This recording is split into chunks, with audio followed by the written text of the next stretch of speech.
work with people that have the same vision as you. With all of these resources, how can we improve people's careers? Just think bigger than where you're at right now. The only way you can be free in your art is to be able to make your own institution. A lot of African artists always accept gifting, but they've never had high quality campaign deals.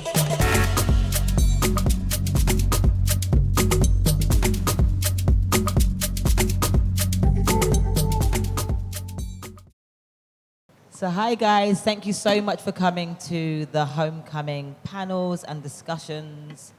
I'm going to be honest with you guys. In terms of our festival, the hardest part to get people to support is the education. But equally, the most important part to me is this. Like, how do we share what we've learned together in a room, openly, to make sure that we can fast track as many people as possible in this continent?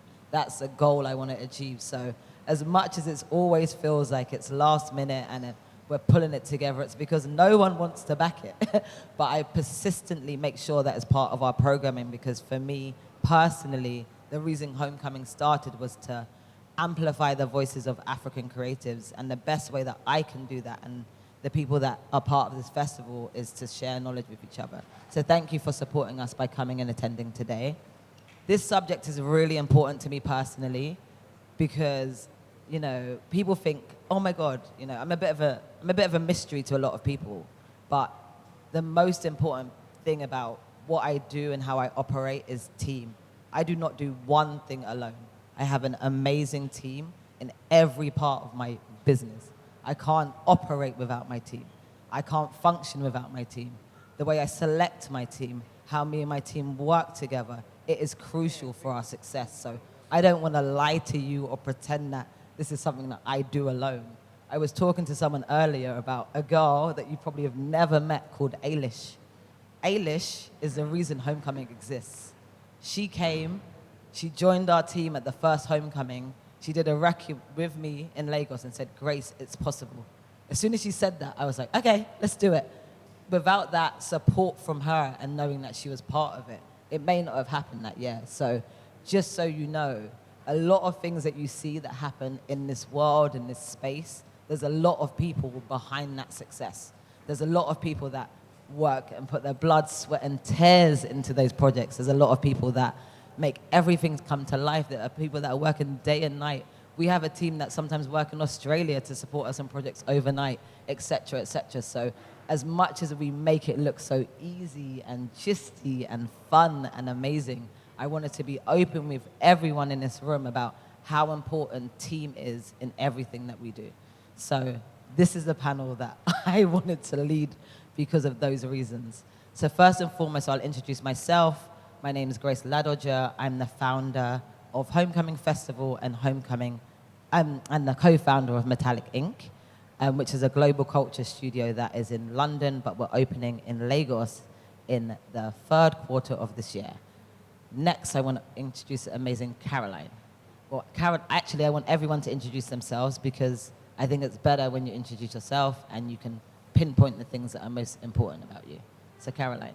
Hi everyone, my name's Caroline SM. I am a music and strategy agent at WME, which is a very large global talent agency.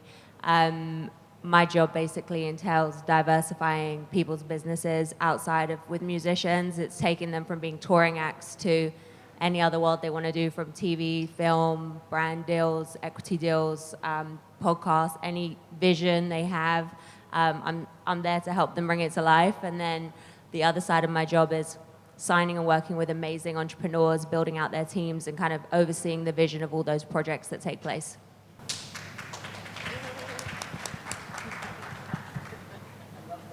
Good afternoon, everyone. My name is Teezee, the co-founder of Native Records, and I'm an artist. All our life, everything we've built and everything we do is about community building, you know, working together with each other to create an ecosystem that can work for people from our community to be able to export whatever it is we're doing. So yeah, that's it.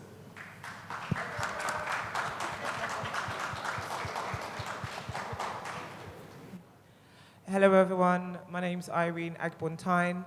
I'm the founder of lifestyle brand TTYA London, which was born out of necessity for tall girls. It has since gone on to be more than just fashion, also a lifestyle brand, which encompasses live events and a podcast. And then my other arm is I'm also the director of artist brand strategy and music partnerships at UTA, which stands for United Talent Agency, also a global agency. And we rep everyone from Cardi B to Rosalia to Central C to Burna Boy and Wizkid. And my role, similar to Caroline's, is to build businesses and nurture brand deals and to be able to build businesses for those artists outside of music. So that's me in a nutshell. Hello, everyone. My name is Jimi Adesanya. I am co-founder of JM Films and Unbound Studios. JM Films is a media production company focused on music videos, documentaries, content, and film. We work with a lot of artists, brands, organizations, NGOs, etc. And we've been in the game for probably 12 years now, building a consistent platform for a lot of creatives to hopefully tell their stories to the world. And secondly, Unbound Studios is our film and TV content production house. So we're going into our first feature film and TV projects coming out pretty soon. So yeah, that's me. Hi everyone, my name is Bella Adeleke. I run operations at Cocoon Creative Development Agency.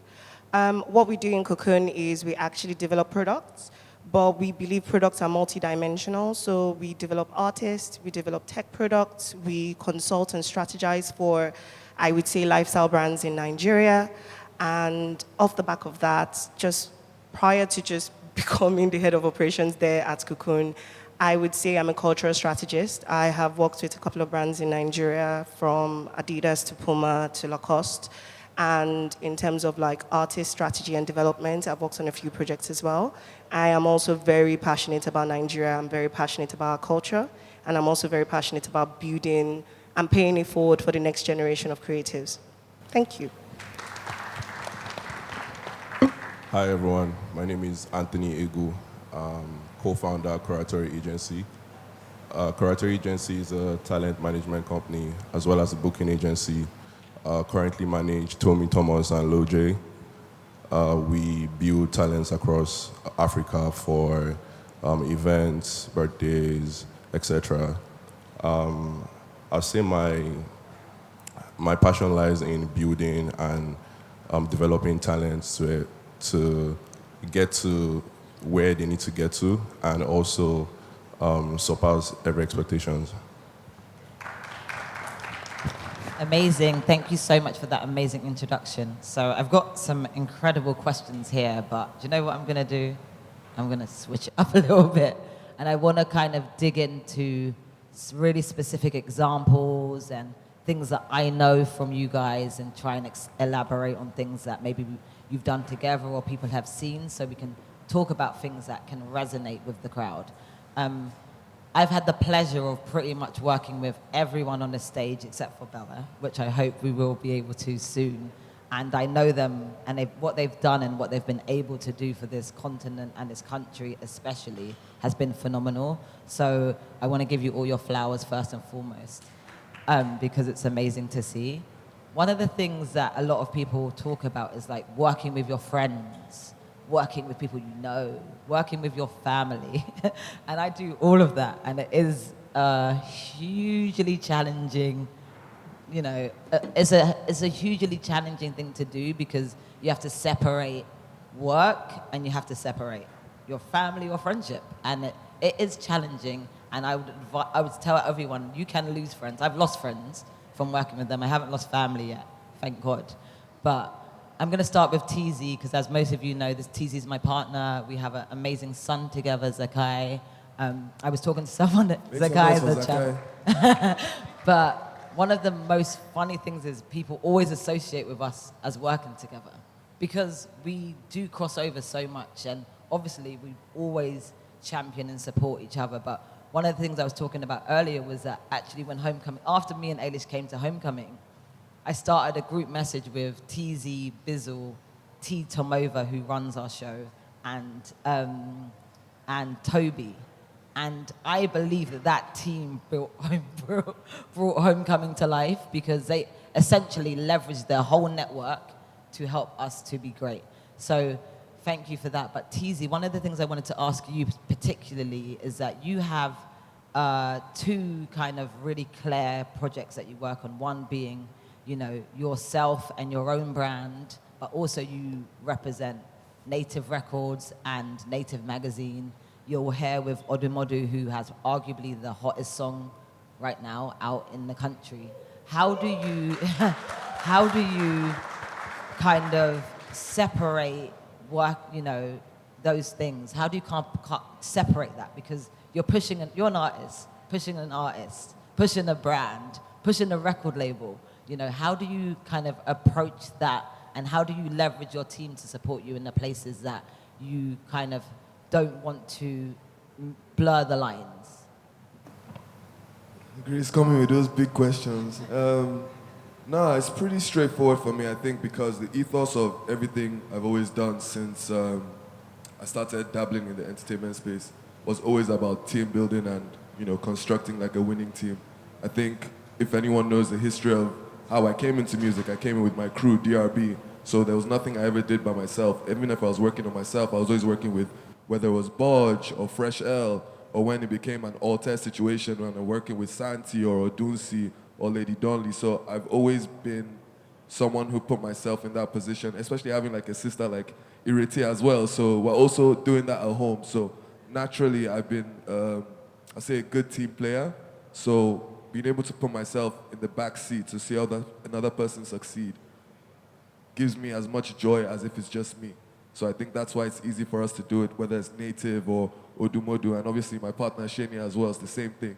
We always have this relationship, and most of the people I do work with are always my close friends, or, you know, people that I've been on journeys on, or my girlfriend, or, you know, because I love working with people with like-minded visions as myself, people who I see and share that selfless vision of themselves, because that's when it makes it beneficial. Anytime it feels like you're doing something for someone and they do not respect your work, try and take a step back and value what you're doing. You know, that self-valuation, self-esteem is very important for people. And I think, you know, seeing people from our community succeed globally has been something that has excited me since I was a child. So whether it was even Wizkid, like Irene has mentioned, or Burna Boy, it's exciting. So when it's people directly that you can affect that and they can represent and, you know, show it on a global scale, it's always super important. So that's the driving force for me. Amazing, thank you so much. And that's so many important points there. I'm gonna go next with Irene. The reason being is because there's a good connection there. And I think, Irene, you are in this position where you are a brand yourself. We know you as Irene, like people know you, they follow you, they support you. But equally, you're so much part of like so many different teams. I feel like you've got about 20 people that would say, Irene's in my team too. You know, I've got Irene, I was speaking to Bello, Central C's manager, and he's like, yeah, the team, Irene, da-da-da. I was like, technically, Irene works within a company that, you know, represent you, but she's not necessarily in your team. So I think for me, I want to ask you about how important is it for people to identify that there can be people outside of their team that is not necessarily on their management commission or in the office with the management team? How do you start to build a team outside of that? Because I've seen the work that in that 1 year you've done with UTA, that growth in Central C, the growth in Burna Boy, etc. Can you just give us some tips on that and some clear points that you've kind of used your position at UTA to support the artists and grow their team with you being part of that? Of course, I think the benefit is similar to what Teezee just said of being front of house and back of house. That's how I like to say it, right? So I had the experience of being front of house within my own ecosystem of TTYA and understanding what it meant to like develop a brand and having like really key entrepreneurial skills that I now revert into UTA. And I will say that I am an extension of those teams because I actually, that position didn't exist before I came to the company. So it was something that was specifically one that was curated for me And two, I went in with the mindset of I'm only actually really working on projects and working with people that I'm passionate about. And it was important for me to really continue that. I know like over the last few years, like diversity and inclusion have almost become marketing buzzwords, but I think for me it was really important in how do we make sure that now I've got visibility on the back end, that everything is adding up. And I say that for starting with one. I think it's really important that people understand that there's more jobs in music than just being an artist and A&R. Like, music agents make so much money, and that's even just from the foundations. It's important for people to really understand the ecosystem of touring and like all the other jobs that really navigate around an artist, right? So if we're going to talk about it from a brand partnerships perspective, I work very closely with managers, with talent directly, really understanding their vision, what it is they want to bring to life, and what the steps are going to take to get there. But also, what are the wider departments within those businesses that are going to bring those realities to life? So for us, it's like working very closely with the touring agent, for example, understanding the artist routing system, and then looking at opportunity based on locations of where they're going to be. So there's no point me negotiating a deal in Australia when that person's going to be doing shows in Italy or in Europe, for example, because it's just not really going to make sense. So actually, from a strategic perspective, is making sure that 360 within the business, everything is making sense. So another example of that, it was just like at the beginning when I first started working with Bernard's team, it was very clear on like what categories did they want to conquer, what wasn't working well, but also what could I amplify that was working well. And something that was really key for them was high fashion and navigating that high fashion space. Because as we know, being truthfully honest, black culture is popular culture. So, you know, and at the time when you start to look at the back end versus what people are really getting paid, it's not really making sense to me. So I'm really grateful that I'm in a position where I can challenge those questions and I can say, well, actually, in your past deals, I can look at deals that they've done the last 5 years, 10 years, and be like, why has this specific type of artist generated this, but yet I can come with data. I can see everything with an artist. I can see, you know, where their engagement is, where their users are, like what kind of products their fans like. So sometimes with a partnership, it's actually not about what the artist like, it's about what the people who are going to buy those products like. And once you kind of navigate that space, it puts you in a different way of thinking, because actually people think that partnerships is just an artist being like, oh, I want to do this deal or I want to do that deal, without no methodology behind it. And actually the methodology is looking at who is your audience and what is that audience likely to spend and buy. So going back to the burner example with high fashion, I can see that, okay, a lot of African artists always accept gifting, but they've never had a campaign. They've never, you know, really been in a position where they're getting high quality campaign deals. And that was something for me that I was wanting to really invest my timing and be like, okay, this is the strategy that we're going to use to be able to get there. So imagine me on a call with all of Burberry explaining Dirty December and the importance of rapping Terminal 5 with that campaign.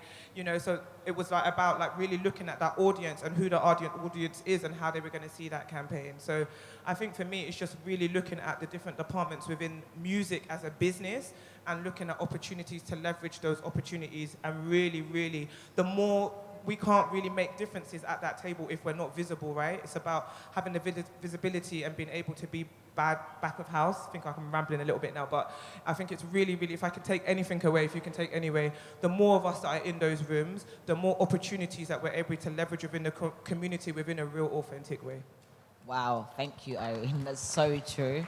The irony is, me and Irene talk pretty much every few days, and it's often about these things these pet peeves of like, Grace, why are they trying to pay this person this amount? No, do you know what I mean? It's like I talk a lot about allyship, and I think that one of the things I want to make sure we see allyship is it doesn't only have to be like people that are in Africa. It's actually the allies are the diaspora. The allies are, do you know what I mean? Everyone outside of that is championing and doing what is happening here. They're just as important. And that leads me really into Caroline. To me, Caroline's been a personal ally for me since ever. When people say, Caroline told me about you, Caroline told me this, Caroline said that, you know, people that are championing the work you do all the time, but also she's done it for so many people throughout her career. And that's really, really important to like think about, like when you're building a team, who's going to be an ally for me? Who's going to go to bat for me? Who's going to make sure that you know, this happens, who's going to go beyond the call of duty for me? There's people's teams that I will never work with again. And I know people say, Grace, that is harsh, but I have to have a black and white. If you are, like, I can't functionally work with your team and I'm not going to achieve anything here, I'm going to walk away. Do you know why? Because there's someone more hungry, more passionate that wants to work on this. And I would prefer to work with them. And I often say, like, sometimes it's like the more blown people, like the more people with the most followers or whatever, it doesn't, to me personally, as someone is often in the decision to choose talent or choose people, it means nothing to me. Followers means nothing to me. Being blown means nothing to me. It's about, like, can I work with these people to achieve the goals that they need? And I think that, Caroline, some of the things that you're doing and you're working on or your company's worked on has really been about expanding people's visions into the spaces that they can't often see themselves. We did an amazing dinner with WME, and the reason I wanted to do that dinner with WME and Endeavor is because I wanted people to understand the breadth of opportunities that there are to work outside of the one thing that you do. Sometimes you think of artists or artistry. Basically, you're a vessel. You're a way to, one, make money, for sure, but there's so much you can leverage. You know, how can music and sports partner? How can you get into other industries? How can you use the things you're passionate, you're good at, to actually make income, revenue, business, sustainable business? How can you open up doors and improve your network? So Caroline, I'd love to talk a little bit about how art creatives or entities can approach that, and maybe some great examples that your company's done, or just understanding how, you know, when you were telling me that you work with UFC, I'm like, UFC, like, the two of the biggest people in the UFC are from Nigeria, from a Nigerian. So how do we cross over? Well, I guess the first point is maybe a little bit more about Endeavor for those of you who didn't come to the dinner that we had a few days ago. Endeavor is the parent company which owns WME, which is the global talent agency, but Endeavor also owns many other incredible properties, like Grace said, the UFC. We work on Wimbledon, Fashion Week, Frieze Art Fair. There's probably so many I'm not even naming. Every type of random amazing sports thing in the world, we kind of have a finger in it. And so it's like, for me, I try to see the company as bigger than what WME is. You know, we have many different divisions, very similar to what Irene does. I kind of like take an artist and look around and say, what else are you trying to achieve? You know, do you want to write a book? Do you want to do things somewhere else? You know, and then further than that, we look at the rest of the company.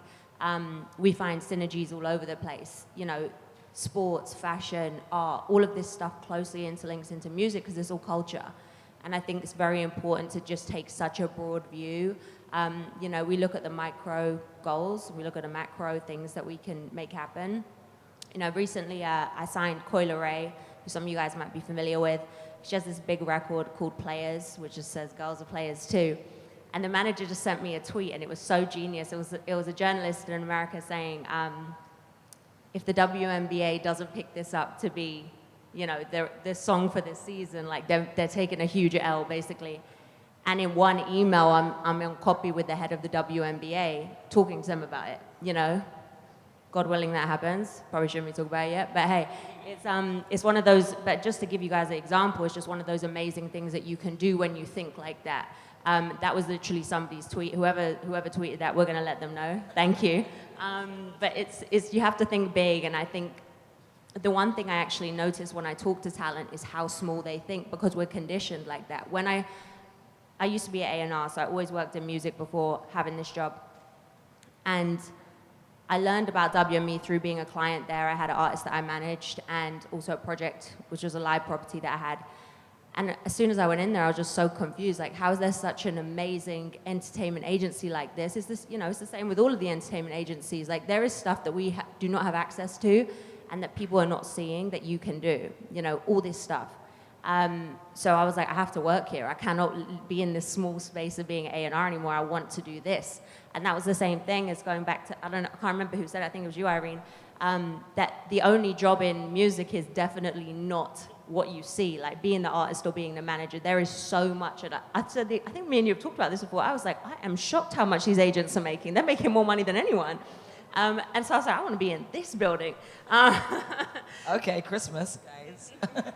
I'm looking at Irene, rich gang. So I was just like, I was enamored by it, to be honest, more so because of the opportunity. I thought, okay, now we have artists. I'd always been fortunate enough to work in black music, and I was very grateful to be an ally amongst the people I work with, and I was grateful to feel accepted in the community because I was just such a fan. You know, I wanted people to be successful and have access to what I had access to. And so I was like, with all of these resources, how can we improve people's careers? So my thing is like, just think bigger than where you're at right now. Like if you are an artist in this room, if you are a manager or aspiring to be one, there's just amazing daydreams that you can make happen at some point. You know, for me, I do mostly work on larger scale talent, but it's not to say you can't get to that point where you have access to all this stuff. So that's all I'll say. Sorry, I've been talking for ages. No, it's good because I prefer like these detailed conversations than like top line. So I feel like all three have been great so far. And I agree with both of you about team. There's so many jobs in team. When I was working with Skepta, I think on certain projects we might pay, because he's independent then fully, we might pay like 300 people in a project. Do you know what I mean? From like the live show, the touring, the video director. For a project, 300 people get paid for one thing. Do you know what I mean? For one person having one song or one tour or whatever. So there's so many jobs, and one of the other reasons I really wanted to have agents on this panel is because I need more black agents in the room. We need them. There's usually 1 to 1,000. 1 to 1,000. And black music is at the height of popular culture. 1 to 1,000 agents are black. The music that you listen to, that we were talking about, that you're going to see tomorrow at the show, you know it better than anyone else. You know it, you're here, you know it, you know why it's going to blow, you know. No one could tell me why Odumodu's song is going to blow, other than like the people in this room. We can't, it's impossible to talk about it. It has to come from the source. It couldn't be explained. It's so intricate. So we need more people in those rooms. Talking about team and music, I feel like music and film, I started in film, JM, back in the day. I started in film. I had this cute little production company. We did some cute stuff. But my most inspiring company is JM Films, mainly because of, one, consistency. JM Films are consistently excellent. They consistently tell and paint an amazing, honest narrative of this continent. They work with artists big and small. They've managed to evolve from being 2 people working together to having a roster, to now producing feature films, to having incredible partnerships. So the way that your personal team has extended must have been huge. So I'd love to just know more about that and that approach and that vision, which may not have started when we first met, but has evolved to now. But I can see now how big you're thinking with that, how big you see this opportunity. I was in LA with Irene for the Grammys. The buzzword is Africa. It's a buzzword. I laugh about it. I think I could press my phone like 20 times a minute with Africa being said. So knowing what you know, how did you approach the expansion? And also, let's be honest, when you first started out in the partnership with Meji, it often felt like you front-facing. I'm in this role as well. I'm in this position. You kind of have to take a bit of a back seat or be in the shadows or whatever. Like, how did you tell us more about that, those 2 things? Thank you for the kind words, firstly. Look, I think first and foremost is having a vision. You know, I think we started, I remember the way Meji and I actually met. People don't know this story, but it was actually, we met through me emailing Banky W when Wiz was having his first ever show in the UK.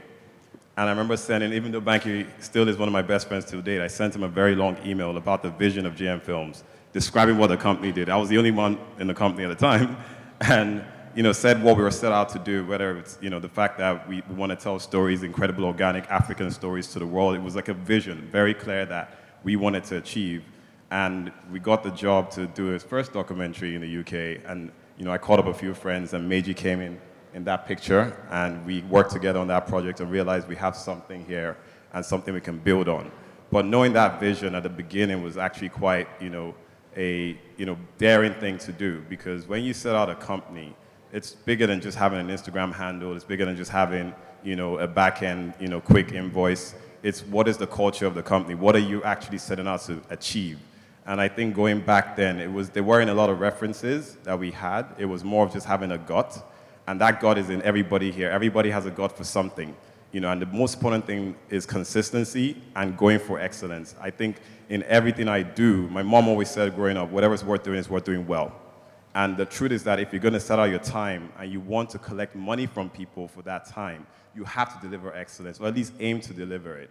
If you aim to deliver it, you'll most likely touch some magic. Now, sometimes it's hit or miss, yes, but the truth is that fortune always favors the brave, and most times consistency, practice makes perfect.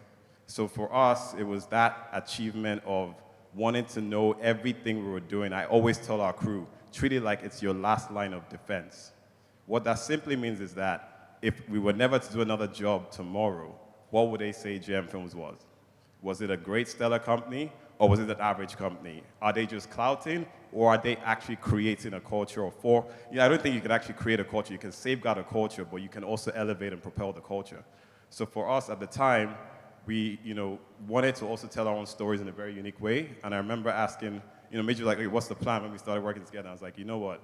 Look, Africa, at the time, budgets weren't, the burner with budgets that were, now we're doing like crazy ass videos for these big artists, and also, working with a lot of the upcoming artists because we believe in talent. But I remember at the time, we had to take matters in our own hands. So what I did was we had J Management, I used to wear a management hat back then. We signed Shay, and I found funding for Shay as a partner with a couple of investors, my friends actually, funny enough. I went and pitched to them that, look, I've got this artist, she's gonna be incredible, this is what we wanna do. We also have this production company as well, so we're gonna tell stories through this amazing content, opportunity. And we literally went back to back creating videos that we thought would tell the right picture of what we wanted to do for the artist, because it's obviously a collaboration, but also set the right standards at a time. And it was like literally we'll take the whole budget, and I'll call my uncle and my family and be like, okay, Major's gonna stay here, we're gonna go and rent this car, but we're gonna use this favor here and there, just to make sure that every last cent, every last penny was on the front of the video. If you watch Right Now, if you watch Murder, Shay, we were shooting this video in 2010, but I actually would say if you could watch it now, you might think this was coming out last year. And that's not because I'm trying to sound cocky, it's because we really wanted to tell a clear picture that we are the production company that is not just local. I think everyone here should think about this like a Wakanda. This is like a very rare opportunity to sit down this way and just hear culture and just see it, feel it. But you can be global. Like, we spent a lot of money and time just going around places, trying to make sure that we were trying to get our seat on a global scale and not taking no for an answer. Because obviously at the time, you had the artists blowing up, and it became a thing of you could stop here and say, we're the local production company that took them to this point, but now they're gonna call Colin Tiley or whoever it is in the LA and carry on. But I was like, no, we went out there and said, we can do this. And so thankfully, I live between London and Lagos now. We registered our company in Nigeria, we registered in the UK, we just registered in America, and we wanted to find teams in all these places that believed in a shared vision.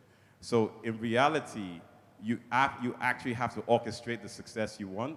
There's favor of God that you cannot explain, and you pray to God for that every single day. My favorite saying is all in due time by God's grace.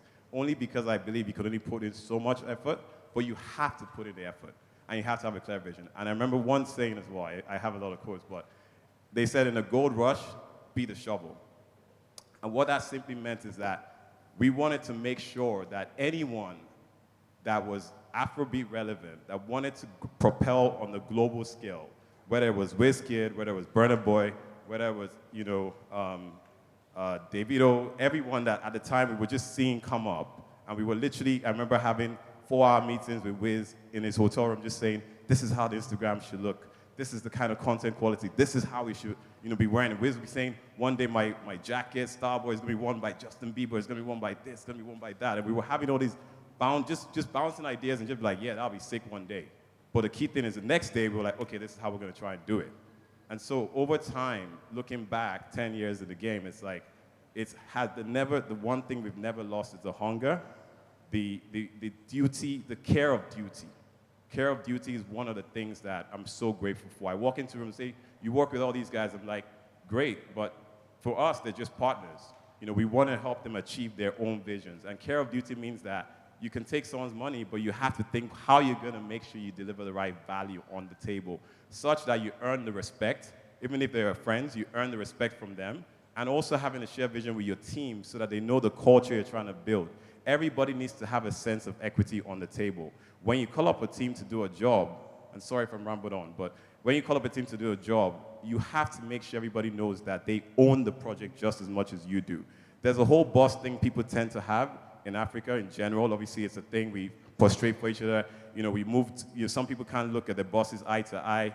You know, we're just used to saying Sama. You know, that's a culture thing. You have to move away from that culture. When I got to the UK in 2005, that was one of the first things I had to break, that you can be young, old, it doesn't matter. You have a sense of duty on the table to feel like you own the project equally. So when you say you want to achieve it, the most important thing is how we're going to achieve it. And making sure that everybody on the table knows that they have that equal sort of sense of pride. And if you can build that team around where everybody knows that no matter what their paycheck is, they are going to be credited for their due work, and everybody is going to grow together because it's a relationship at the end of the day. So in the long run, you're able to build a culture that will sustain, by God's grace, in 10 years. Thank you. Wow. Thank you. Thank you.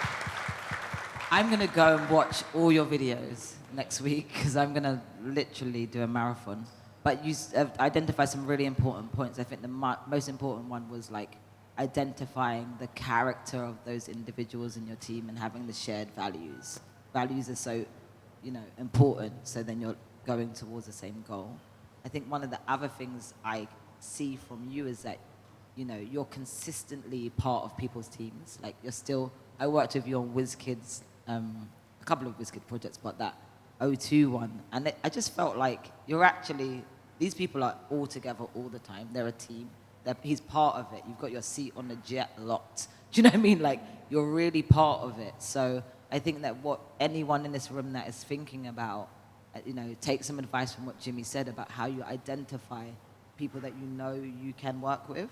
Sometimes I feel like you're always trying to, you know, you're either the smallest person, you're little, you're trying to hustle and finesse your way through and work with the biggest artist, or you know, you're big and you're trying to find a new voice, but I feel like you met a lot of people at the right time. Timing is really important. So think about like maybe working with people that you can actually find a longer term partnership with if you kind of start working together at an earlier point. Anthony, Bella, I haven't forgot about you, but Anthony, I want to talk about something because we've worked together quite recently. Anthony just got, well, me, Anthony, Loj, and Sarah just got our first, is it silver record with Mona Lisa? We're platinum in the UK. Oh, Yeah. sorry. Oh my God, I got it wrong, the platinum. Okay. Yeah, and we're gold in Canada. Oh, so, I'm so sorry, Anthony. But I must have got the old email. Okay, so thinking about that and identifying your team and who you want to work with and seeing how your business has grown since we started working together, I think that actually, Anthony, when I started working with you, you'd only managed one other artist before that. And there was still quite an up-and-coming artist. Loj was one of his brand new artists practically when you started working with him. We're working together as a team on this project. What did you identify when you were trying to approach working with a team? And what were your takeaways that you got from that led you to building your own business? I think when we're working together on the first project, I really learned a lot from you and the way you carried your team and the way you communicated with them and the way everyone were basically on the same page. The vision was very direct. The mission was very straightforward. So I picked up a lot of things from that. And those were things that I didn't necessarily know before we started working together. And moving forward, I kind of just understood that you have to work with people that have the same vision as you, and you have to work with people that are even maybe more hungry than you are. You can't be chasing anyone around, you know. You have to work with like-minded people as well. You guys have to share the same vision. You have to treat them like family. So moving forward, picking like my team, I just had to make sure that those were the kind of people that I picked moving forward. And there's always going to be a lot of noise, you know, with the way the industry is always going to be a lot of noise. But as long as all of you are aligned and you guys know what the mission is, regardless of all the noise, it doesn't really matter. You know, this is the mission and this is where we're going to get to, you know. So just having them, treating them as family is really something that I had to learn, you know. And family is a very, people just say a family, like we're family, you know, but it's a very deep word to me. And just treating like everyone on your team, you can't really talk to people you work with as like they're your staff, you know. You can't really talk to them anyhow. You have to make them feel like they're a part of this so that they can put in their all as well. So that's pretty much how I've been able to do it. Okay, another part 2 of that question is, you and Loj are like a duo. You're literally together all the time. You do everything together. Did you not live together at a point? Yeah. How do you manage working so closely with someone that you also have to get on the phone and represent with your full being the next day? And what are some of the pros and cons of that? So there are a lot of advantages and disadvantages with that. The advantages are I got to understand him more, you know, as a person, as a talent. Got to understand where he was trying to take his music to and his brand. I like to spend a lot of time with people that I work with so that I can get to understand them from like where they're coming from. Because a lot of people are not expressive. A lot of people don't really know how to express where they're trying to take their craft to. So you need to spend a lot of time with them, which a lot of people don't do. You need to spend a lot of time with people that you're working with, people that you're trying to represent.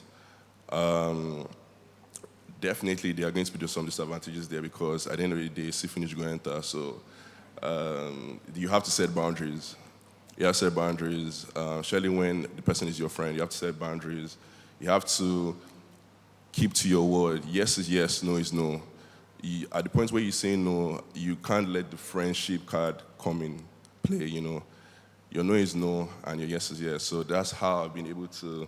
I mean, it took time. It didn't happen overnight. That's how I was able to, you know, just surpass that. And I also realized that as you grow, you might not necessarily have the time to spend with everyone that you work with. So you need to actually find the time because it's really important. You need to actually find the time to understand the talents you work with, get to really, because people are, like I said, a lot of people that are very creative, but they are introverts. So you need to just figure it out. You need to understand that person. You need to know how this person want me to talk about them when they're not there, when they're not in the room, you know. So that's how I've been able to do it. Thank you so much for those insights. Bella, how are you? Sorry, I know it feels like we're going one by one, but I'm going to make sure everyone has at least 1 or 2 points. Just talking about and thinking about the more artistry side. So you kind of navigate artistry as well as like commercial business, but you're a creative and a center point on that. How do you navigate working from the creative side to the more like, so you're working with like JM Films, then you're working with like Adidas as like positioning them in the territory. How do you approach that without feeling like you're spreading yourself too thin? And, you know, I'm almost similar to you. I do such a breadth of things for so many people. How do you protect yourself in that space? That's a very good question. I think the passion runs really deep. So due to the fact that I'm very passionate about what I do, I think the best way to start is basically looking at my career. I started as a stylist. From a stylist, I became a creative director. From a creative director, I worked as an editor for a fashion magazine, and then I moved back to Nigeria, and I started working in the fashion industry, like the commercial side of the fashion industry in Nigeria. I started my brand. I was broke, got a full-time job, and literally lent my intelligence to like business development for international brands. But while still doing that, I was still very passionate about the industry. If I have the opportunity to style a music video, I'm there. You know, if I have the opportunity to lend my strategy to like an artist developing a project, I'm there. But what she said about like spreading yourself too thin is very real because Lagos is very stressful. You might have ideas, you might have this vision, but if you don't have the right people on your team, or if you don't even have the right friends in these extended teams that you could really speak to and they understand the vision, you will struggle. So in as much as it's important for you to have a strong team, it's important to understand the value of networking because your network is literally your net worth, especially in Nigeria. So if I'm speaking to, for instance, yes, it's not an instance actually, we just opened apparently the biggest Adidas store in Africa. Is bigger than the one in Santon. And it was a tall order because the ask was for us to open a store that feels like Nigeria, that feels like Lagos, you know? How do we kind of localize an international brand in such a way that A, you know, they can gain market audience, B, they can have conversion, footfall into the store, and how do we make it exciting? So when you're having conversations like that, it's easy for me to lend my strength to, oh, I know somebody that is a great painter that I can speak to, that can create a unique piece for you to put up on your menswear that could say something about football. That's a very easy way for you to like kind of position yourself in the market in such an organic way that is not obvious to the consumers that that's what you're doing. You know, there are artists that you can make friends of the brand. You don't really have to think about it as endorsement. You can literally sponsor their videos. You can do different things to kind of like capture the market and your target audience without making it too obvious, without making it just ads. And doing that is understanding the market. And because a lot of these brands would literally have to leverage and trust the people locally, just understanding that and making sure that, you know, you're communicating with your network, you're nurturing those relationships and those conversations, and then just kind of leaning onto them when you need to and not have to worry about, oh, you know, there's this project I need to work on, there's another opportunity to work somewhere else, so I have to look for different teams. So if you already have that relationship, you can build from there. And if you're doing that, you can easily just lend your voice strategically without carrying all the effort. So that's what I usually do. Amazing. Thank you so much. So Caroline's going to have to leave us. Oh, sorry. Caroline's going to have to leave us soon, so because she's got a flight to catch and she still did the panel, which is amazing. Just taking it for me personally, so I'm going to add a bit of things that I think. I want to go to sharp insights, real talk a little bit. I'd say for me, if you're an artist, you're creative, you're someone in that room, and you're looking for someone to join your team, you're thinking, I've got all this vision, I've got all this passion, I've got all of this inside me. How am I going to make all the time? How do I get in touch with you? How comes you work with some people and not others? How can you do this for this person and not this person? I'll give you 3 clear examples of things that, or people that I've worked with and how they've happened. So when I started working with Skepta, we literally met in a completely neutral space outside of music. We had a conversation. We both realized we were into the same thing. We wanted to talk about culture and break it on a mass level. We both had the same values. We wanted to talk about independence, authenticity. We wanted to talk about community. We both loved Africa. We were just aligned. So I think that finding out and looking for people that are actually aligned to you.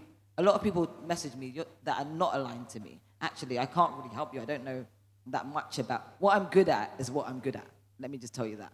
There's a lot of things I'm not good at, and I'll be honest about them. That's why we have team. So finding out that you're aligned with the right people. So that's the Skepta example. So Motherland, Sloan, Leo, those kids that we met when they were 5 years ago when we started this festival. How did Motherland become so integral to us? We were looking for graphic designers for our customization. We were doing a workshop with Nike, and they messaged us. They said, yeah, we want to do some drawings. We want to come. We met them, and they were just good vibes. They were just like good vibes. They'd started something. They had a little skate community. They had something going on already. They already built their community. They didn't need us. They already had something that was happening. And we were like, what is happening is so sick, but how come no one knows about this? How come more people don't know about what Motherland are doing or what, do you know what I mean, these kids are doing here or know these people? So we were like, okay, yeah. They were like, we want, to meet a couple of people. They wanted to use us to network. That's how it started. They were like, we want to meet some people. We want to be connected. And that's now evolved in them basically being unofficially, I don't work with Motherland officially. They're unofficially my little brothers that are a bane in my life. They're amazing, but there is no one more persistent than them boys. If they want something, they're going to come to your house. They're going to make it happen for themselves. They're not waiting for anyone. They're like, I need this from you, Grace. I'm coming to you to make it happen. So if you really want something, if you are persistent in the right way, there's 2 ways to do it, that can help you go further. If you really want to meet Irene, I'm sure you could find her. Do you know what I mean? If you want to see Caroline, I'm sure you can make it happen. But when you get there, what are you saying in terms of your alignment and the opportunity? And the reason she's going to be like, this is a no-brainer. I would love to do that. And it's not always about the big people. I'm telling you that. Because I work with a lot of people. I met Courtney recently. I met her under a year ago. But I speak to Courtney a lot. We don't speak on text. We don't speak on email. We speak on DMs. We send voice notes. She's like, Grace, I've got this. Watch this. She sees me online. Boom. Watch this. She uses me in the best way she can when she's got access to me. When I don't speak to her for 3 months, she's not bothered. So just making sure you're really thinking through why you're approaching that person, how you're approaching that, and how they're supporting you in a real way. So I think that's the advice I want to give. From you, Caroline, coming to Nigeria, you've been coming for some years now, you've been to Ghana. You, like Irene, know the back end. What are the biggest opportunities any artists or creatives should think about or can have in this room in terms of like growing their voice globally, but aligning with the right teams? I think the first most important thing is actually to do something very, very well first. There's actually not loads Irene and I can do. We can't wave magic wands to make you like be this superstar that you want to be if you don't have something that's really working for you. And I think there's something to that part of being very good in a primary discipline. If you're a musician, just be a very, very good musician. And that opens doors. And then we're able to help align your vision and look for those things. The opportunities are everywhere. Like it's a very open-ended question. It's more about what do you care about? And it goes back to what you just said about aligning with the teams that you work with. Like, I know why people come to me. I work outside of music. I work with predominantly at this point female entrepreneurs. Like that's, whether that's in fashion or in business. And they come to me for something very specific because I'm very passionate about it. I'm actually fans of these people. And I want to work with people who actually change the world, But I think that you just have to be very passionate about what your thing is first. And then we will want to work with you. You'll want to work with somebody. It'll be more attractive to you if somebody is doing something by themselves that's exploding first. And you'll be like, damn, how can we make this bigger and better? So I would say that's really it. There's opportunities everywhere. You just kind of actually have to be quite focused and not try and do everything. If there's a particular thing you care about that you want to get to the masses, there's just lots of different mediums to do that. Whether that's, say, if you're a very successful entrepreneur and people don't know about you, but you want to increase your profile, well, then maybe you start a podcast. Maybe you write the book. Maybe you do public speaking engagements. It's our job to help you look at the areas you can't see, but you just have to be very, very focused on your discipline first, and then the door's open. I'd say, just to add to that, exactly that, you have to make your own case study. No one's going to make the case study for you. Once you've got the case study, you can use that. You rinse that case study. You go everywhere with that case study that you can back, you can support, and you can, take everywhere. My next question is for Teezee. As an outsider, I look at you, I'm only basing it on Odumodu because it's relevant right now. Right, it's happening right now. So when I go into Odumodu's Instagram, I think you're in 1 to 2 posts. Into every other post, you might be in it, right? How do you guys feel that you can take that culture that is so specific to this region? It's banter that can happen here. It's a banter that It's just everything is so here. How are you going to take that, big question again, how are you going to take that vision to the world now? How are you going to identify the team you need to grow that? How are you going to, you've got the case study. We can say like, we've got a rapper from Africa that is local, do you know what I mean? Street, has the, not American accent, do you know what I mean? Does the elite unboxing in Nige style, do you know what I mean? How do you now take that and build a team globally? Yeah, so I think for us, the mission is finding people who understand our vision, people who have a shared identity of being able to help us communicate what it is that we do that's so authentic to us, to the global audience. And to an extent, I think there's a percentage of that we can already do by ourselves, which is how we've managed to get this far.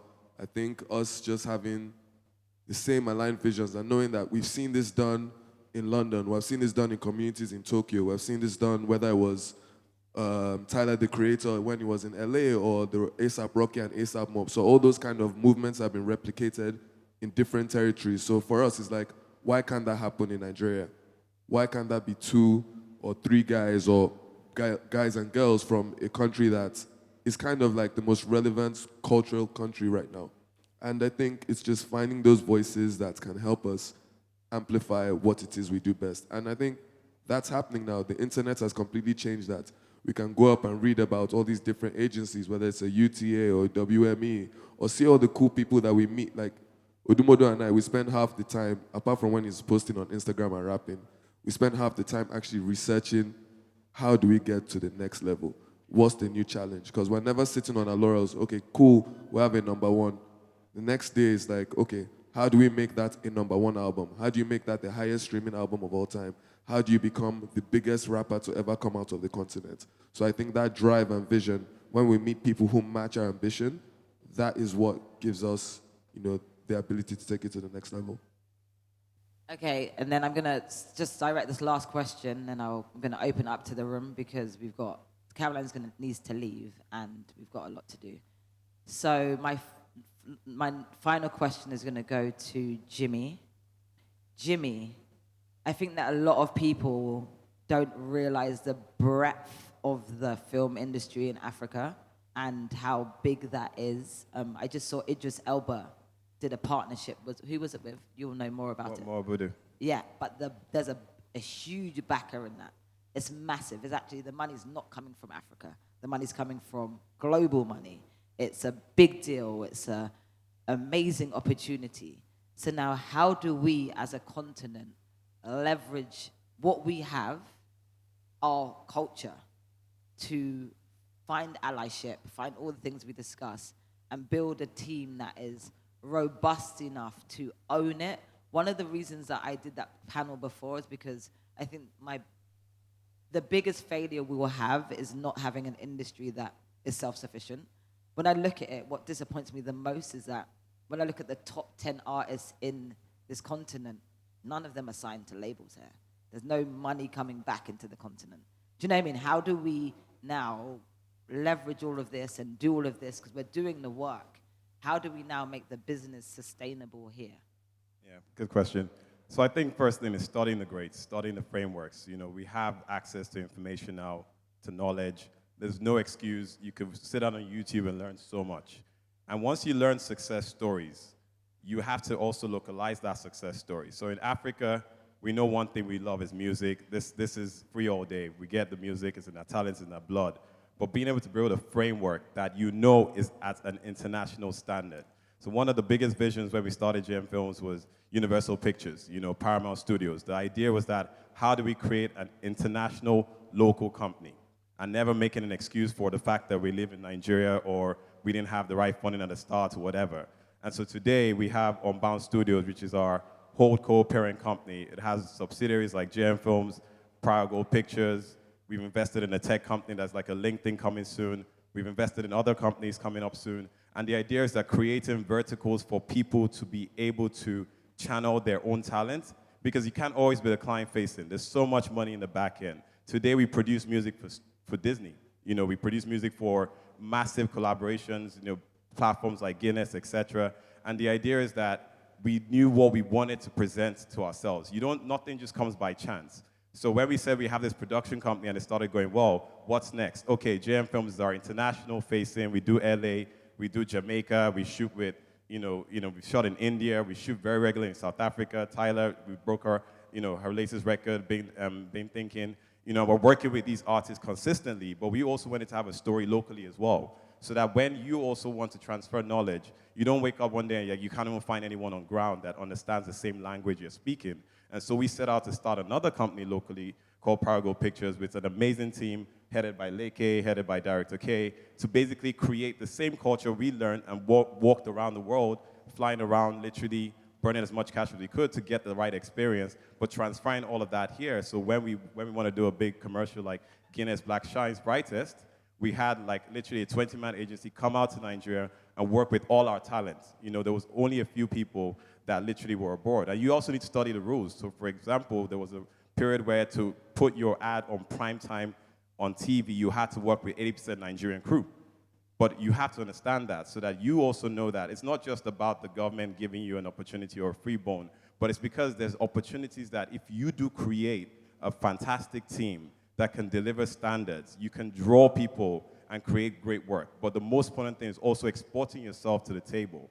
So when we think about our company, we think about it as how can we today create something that could end up having a multi-million-dollar deal with a massive studio? How do we create content like our first film coming out soon with Tiwa Savage that we funded ourselves with Tiwa? Because we believe, we've done music videos, $49.99, we've won awards, we've done this. What's next for you? How do you want to go from Tiwa, the artist, to Tiwa, the brand? Obviously, you can see she's had an incredible year in fashion right now. She's just having the best time. Someone said the mother is mothering. Like, she's really, really doing it. But when it comes to film, we studied a few case studies. We've seen the Whitney Houston, Bodyguard, all these other sort of moments where artists were able to transcend into something else. And we went through film school with her, and now we've co-funded a film that we're looking to put out pretty soon. But that's how you also put yourself on the table. We often wait for people to come and give us the bone, but you have to think about it that how do I create something that looks, feels like, and is the real deal? If it's not, you would know. And that's also by identifying your strengths and weaknesses and knowing what your company is out to target. And so when we thought about it, it was like, okay, this is probably my second panel because I'm very much about the work. But at some point, you also realize that you need to also think about how you give back, and that's why I'm here. But the last 10 years of my life has been literally doing the work, finding a team, getting people to understand the level and standard we're trying to achieve, and giving them an opportunity to learn, unlearn, and learn again, because sometimes it wouldn't always go well. So to summarize, you have to think about it that if I was next to, the president of Marvel Studios, which by miraculous reasons, we worked with Black Panther franchise with a documentary we put out last month. We thank God for that. And it came through just to say great collaboration and great relationships. Native family reached out to us saying there's an opportunity to work on a project that's coming out to Nigeria, and we did that, sort of servicing locally in the team. And, they were meant to just come, do the Nigerian stuff, and go to LA, go to Mexico, and carry on. And, so opportunity means preparation. That's how you get success. We did that job, and then we realized, wait a second, you're going back to London to do all this. We have a company in London as well. Although we're here, I remember removing my UK number from the email while we were negotiating because I didn't want them to think I was based in the UK. I said, I'm a local company because I am local. My name is Jimi Adesanya. Your passport, your green passport is you. No one can take that away from you. I am Nigerian, even though I hop on a plane back and forth with my family in London, whatever. But the idea is that they saw it, and we knew we had a local story, but we also have an international story. So after the local chapter, we renegotiated and said, hey, listen, if you're on your way to London, here's my number. Let's talk in London. We can do this continuation out there with you guys and in Mexico and in LA and everything. And we negotiated, and we started. It was like a month-long negotiation back and forth. We had showed great moments. We've done Black is King project. We had done other great moments, obviously being also a curator of culture. You're talking about Black Panther. There's the black side of it. There's the Mexican side. You are the real deal. And so we said, Major Labi, for example, who's an incredible, incredible director. I said, you have a Mexican director right now doing this documentary. You want a Major Labi collaborator. You want a Major Labi co-director co-sign. You want a me exec producing with you. You want a GM Films co-producing with you. Because we are the culture. And we are opening the doors for you to see it in the way we see it. And we negotiated and got a seat on the table after that local opportunity because we were prepared. We had a company, we had a structure, we had a team in all these places. And by God's grace, we were able to execute it. And so now we were literally side by side with the president of Marvel Studios in the making of the project, being able to talk about it, and by God's grace, we carry on such great opportunities. But that is still a local to global story in one shop.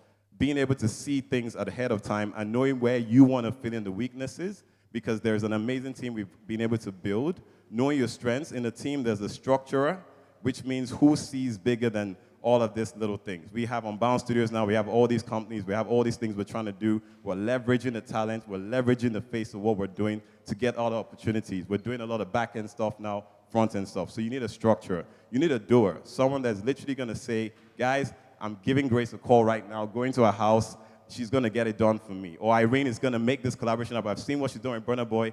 I don't even want a Burna Boy bill, but I just want you to come and give me a little bit of collaboration. Come and do a workshop with me. Come and tell me about what you're doing with these guys. But that's an opportunity I can then thank Irene by saying, okay, can we just have a little chat? I want to tell you what I do as well. So finding the doer in the team is important, and finding the connector. You know, there's someone that needs to be outside. Outside. I've been around the world, literally. Not even begging, just telling my story. Telling my story simply in a way that can hopefully be compelling, that one day someone's going to be like, I'm going to give that guy a call.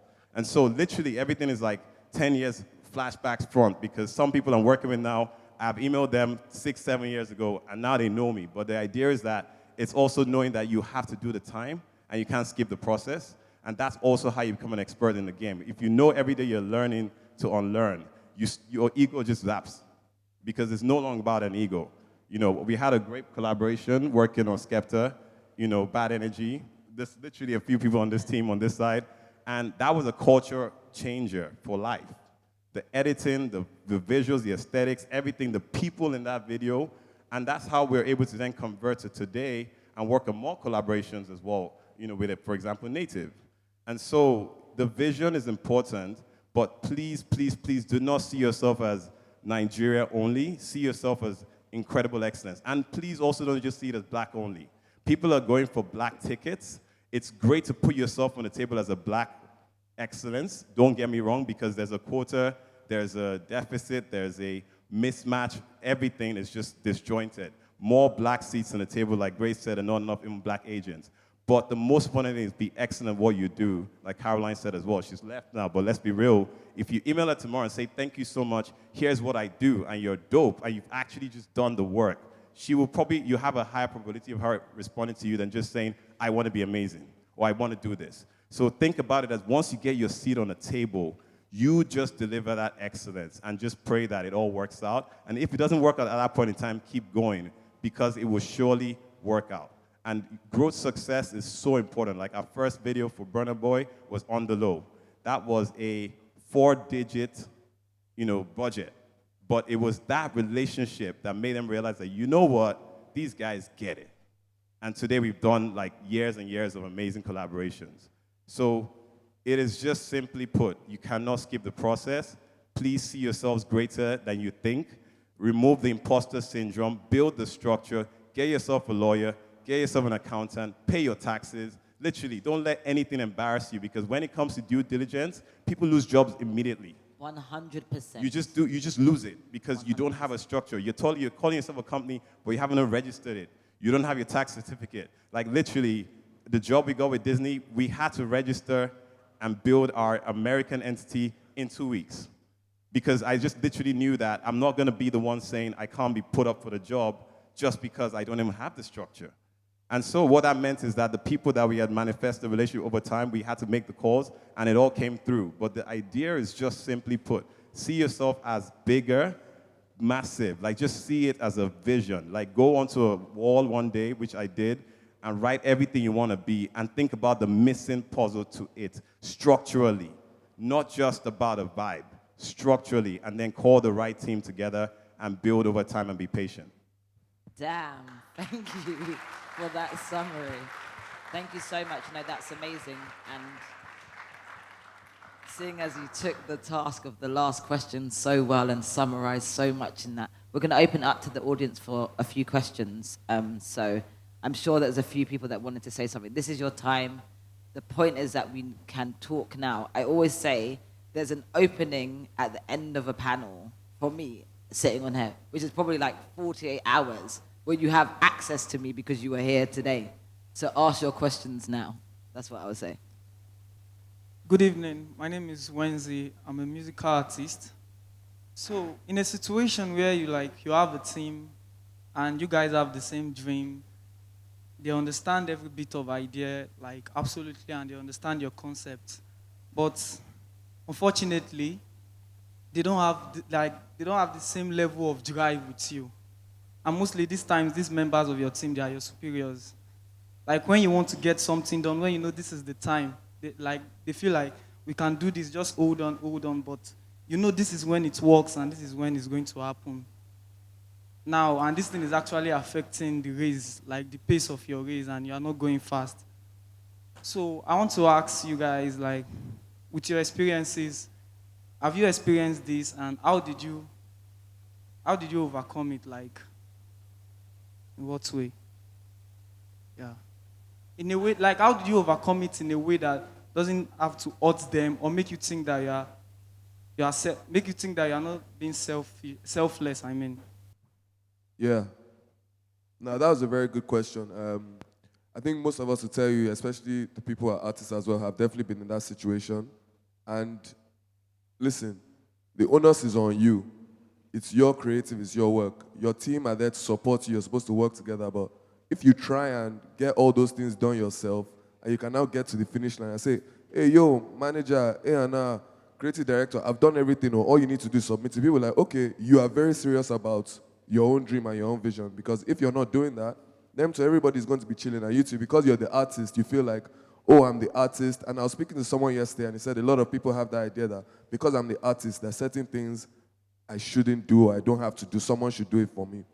That's not how it works at the stage you are when you're growing to get to the next level. And I've seen this in like some of the greatest artists that, you know, come from our continent. They're still trying to do everything themselves. And I always use an example of Odumodo and myself.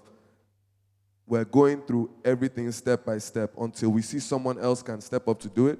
You have to do it by yourself. So I think that's the most important thing. Don't worry about what anyone else is doing. Just focus on getting everything over the line, and you'll see the results.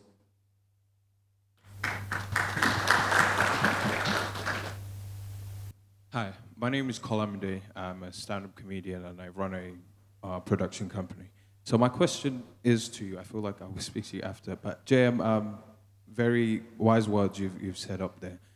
In forming a team, right, I feel like you need to, like Teezee said earlier, go with people who are maybe more experienced or ahead of you.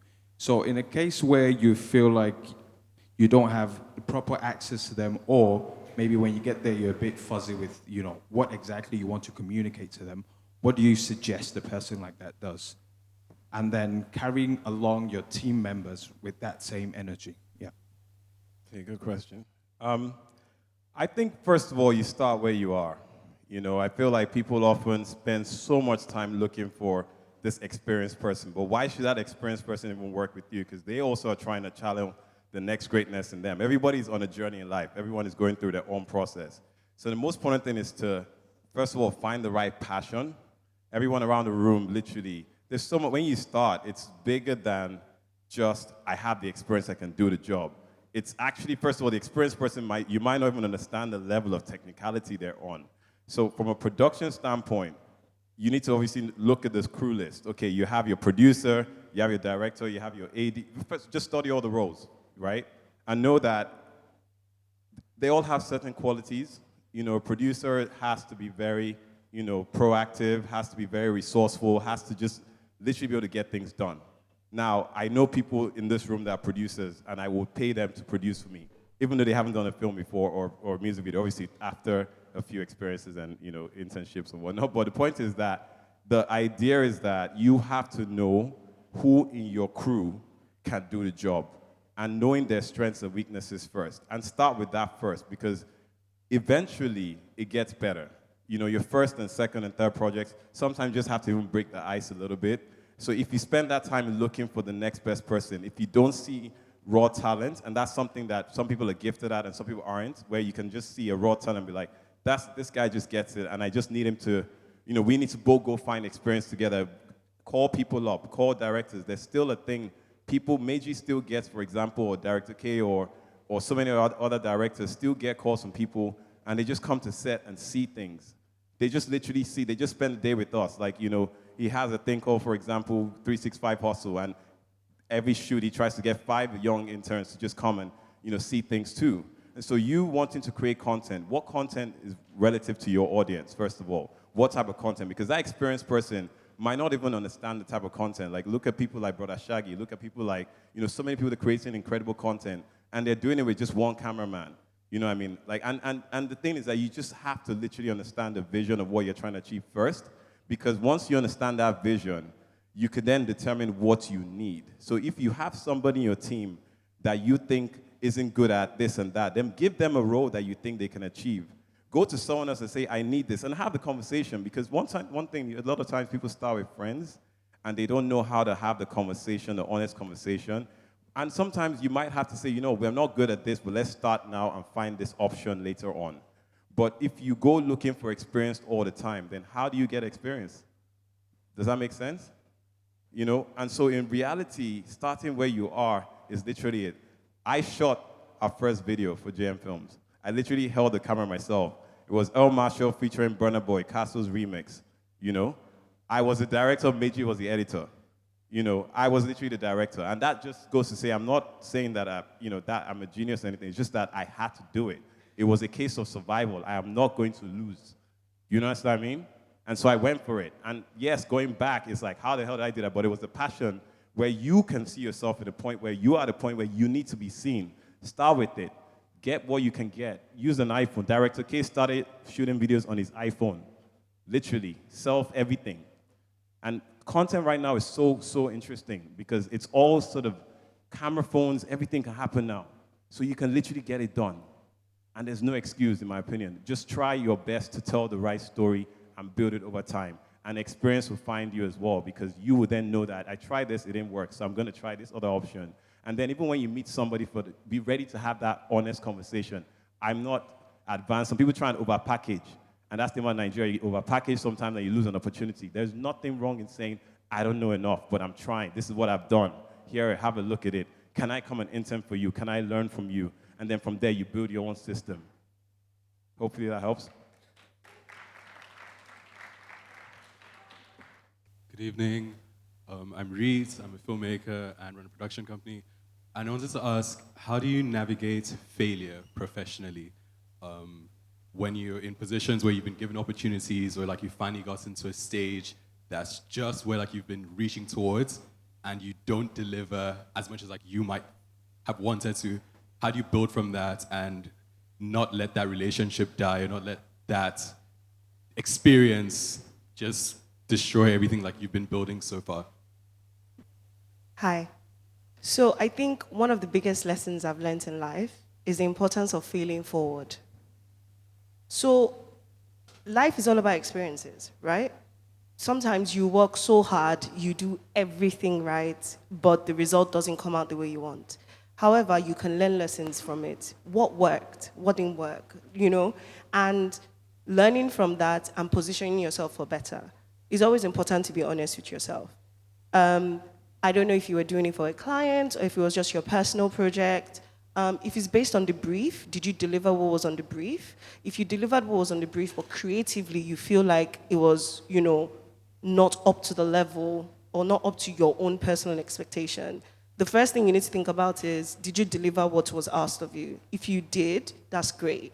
But what can you learn from that? How can you be better? How can you, kind of like assess yourself honestly? It's very important.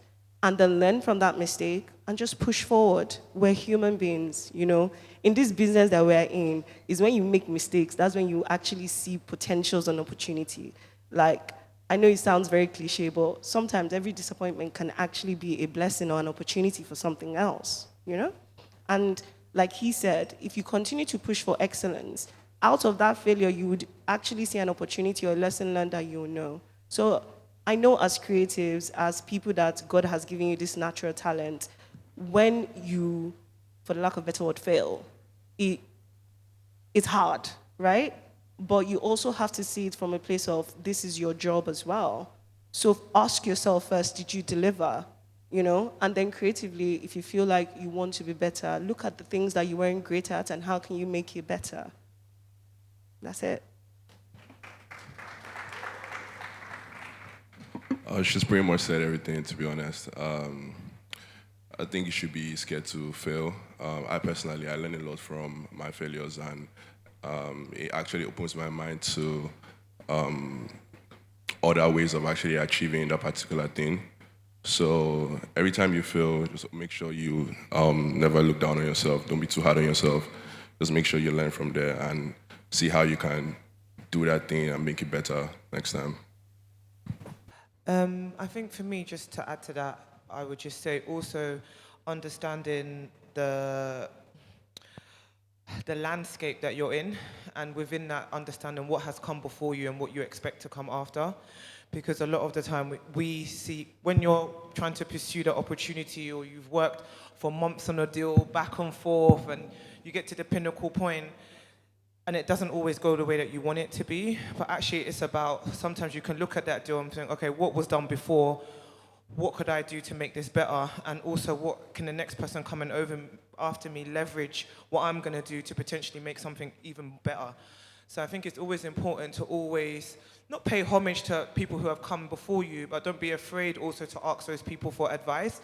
I think a lot of the time we live in a community where sometimes in the creative industry you're kind of told, don't tell anybody what you're doing until you should just do it. You should just land with it, And actually I don't agree with that statement, because you should really feel confident to approach people.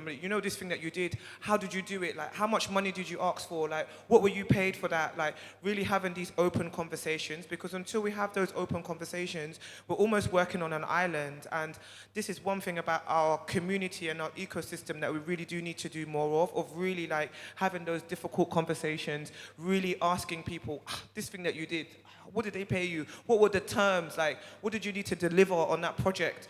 So that you really have the insights, because unless you have the insights, you don't really know how you can do better. And also sometimes we think we're making money, or we're thinking we've got an opportunity, and you don't realize, like Jimmy said, how minimal it is. You always have to think big and think global, but also think about what is the legacy of that project and how can someone else build off that. So I know it's quite a lot, there's many steps to it, but I think I would always start with first step, finding out who's done what you've done before and getting as much knowledge from them and experience. Like, I'm very keen on, I put on Instagram the other day and Grace messaged me, I was like, I need a mentor, and it's so funny, out of the 2,000 people that DM'd me back, it was everyone being like, can you mentor me? And I was like, that's not what I asked.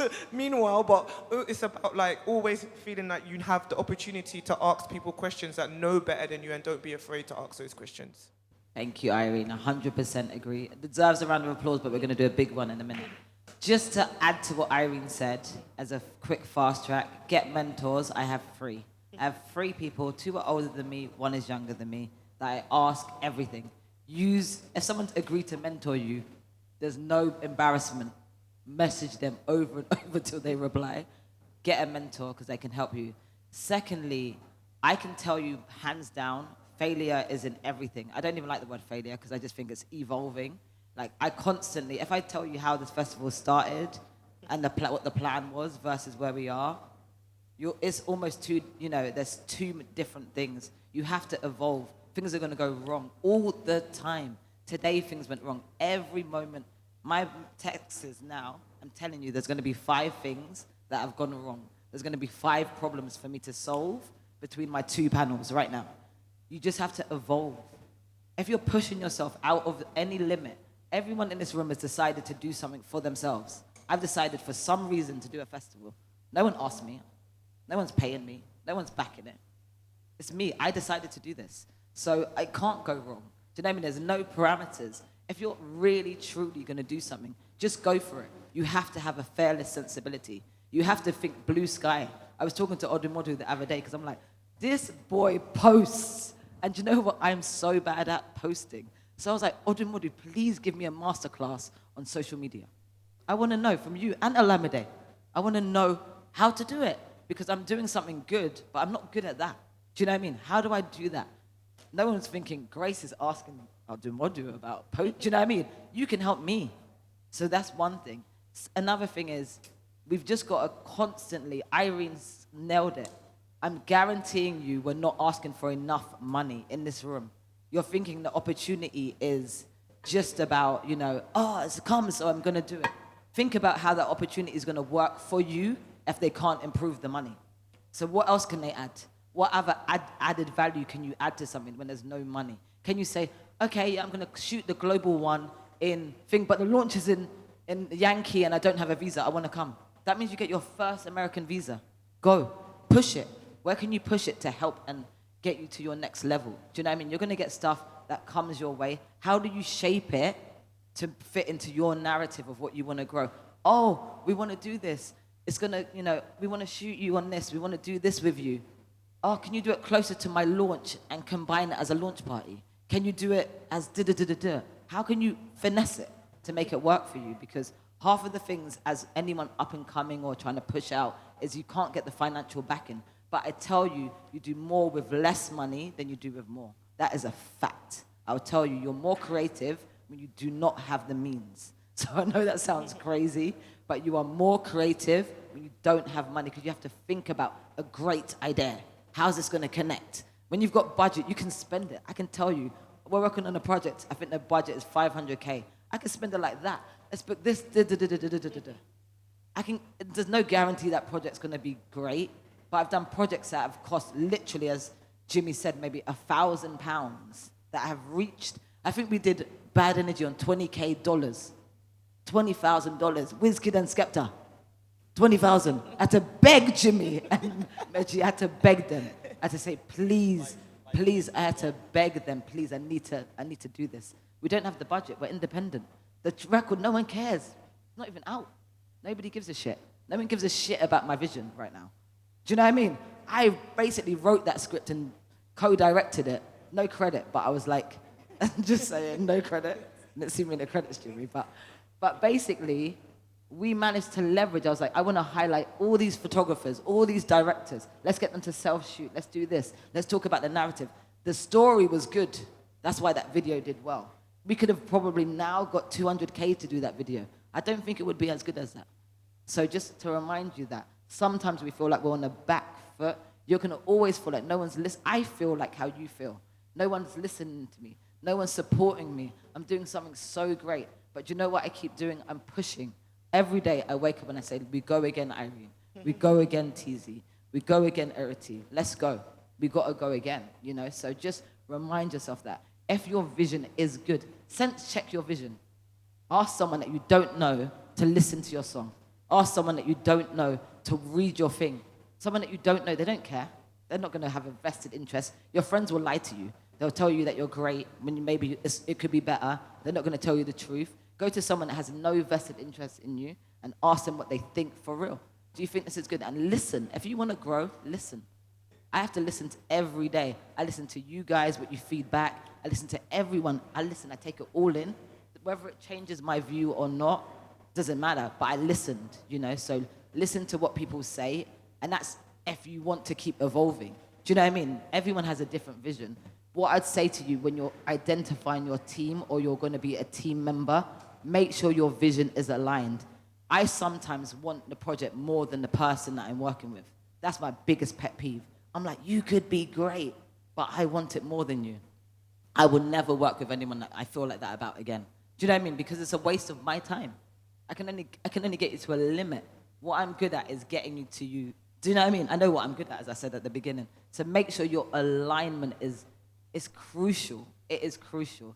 So that's my kind of summary and closing words from this amazing panel that's now extended and time's up. It's been there for 30 minutes. So thank you all for staying in the room. Thank you for my amazing panelists. Thank you for everyone that attended. And yeah, just... Is this on? I'm just going to chime in here and say we need more noise than that. First of all, this is 5 years of Homecoming. And anyone who has a business understands to do something longer than its first year, second year, but to keep consistency is the key in this business. And Grace, you have been consistent in providing us with a platform that not only spans globally, but gives us a platform and a space to continually to grow this community. So I want to say thank you. I want to say thank you for having us. Thank you for encompassing us in this space. But also thank you to Homecoming for continuing to stick by the values that you started with. So 5 years. So give it up for Grace. Give it up for Homecoming. And thank you, guys.